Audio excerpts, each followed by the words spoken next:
Socialistes de Cullera. Molt bon dia a tots i a totes. Benvinguts de nou a la Casa del Poble, a aquesta compareixença pública que fem els socialistes de Cullera per constatar i per fer constatar i dir al poble de Cullera que ja s'ha tancat l'etapa d'Ernesto San Juan Martínez al front de l'Ajuntament. Avui, les comissions informatives hem constatat que l'Ajuntament de Cullera ha tirat la toalla.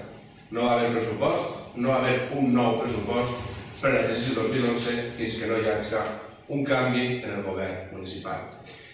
En el ple passat, en el ple ordinari del mes de gener, ens van prometre, i així ho va dir el regidor d'Hisenda públicament, que en el mes de febrer hi hauria un ple extraordinari per a aprovar única i exclusivament els comptes municipals per al 2011.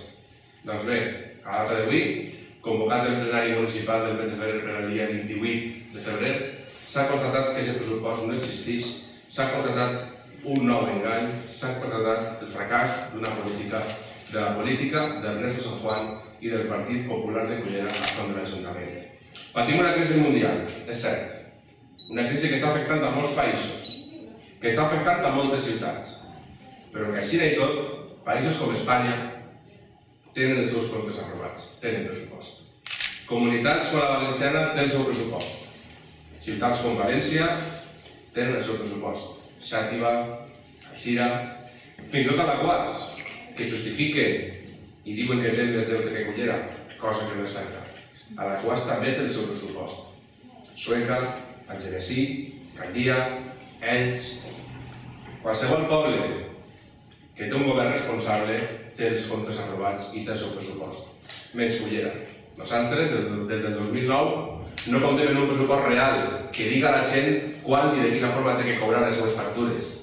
I l'únic que s'està condemnant és eixir en els informatius a nivell nacional per a dir a la gent que l'Ajuntament de Cullera és un morós i que no paga les seves factures.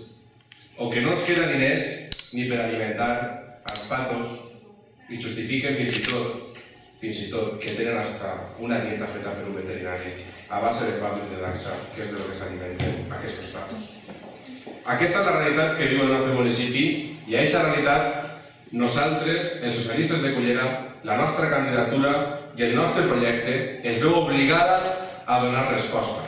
Ens vegem obligats una vegada més i compromesos al nostre poble per a dir-los que el dia 22 de maig tenen l'oportunitat de dir a totes aquestes coses ja n'hi ha prou, és hora d'un canvi, és hora d'un nou govern, és hora que es torni el sentit comú a l'Ajuntament i que es facin les coses com calen, com es fan a molts altres municipis i com no es fan a Cullera.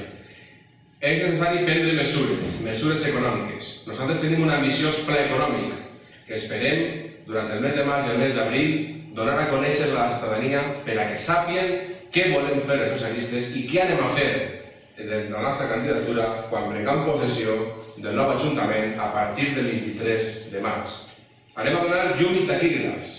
Anem a fer que la gestió municipal sigui una gestió eficient, sigui una gestió real i que d'una vegada per totes aquest Ajuntament li diga als seus proveïdors quan i de quina manera tenen que cobrar. Per tant, amics i amigues, avui, veïns de Cullera, se constata el final d'una època. El Partit Popular i Ernesto San Juan han llançat la toalla. No volen governar Cullera. No tenen ganes de governar Cullera. I estan dient als ciutadans que tenen que fer un canvi i aquest canvi vindrà de la mà dels socialistes de Cullera i de la mà de la nostra candidatura. Tenim un projecte. Tens una alternativa. Jordi Mayor, candidat a l'alcaldia. Socialistes de Cullera.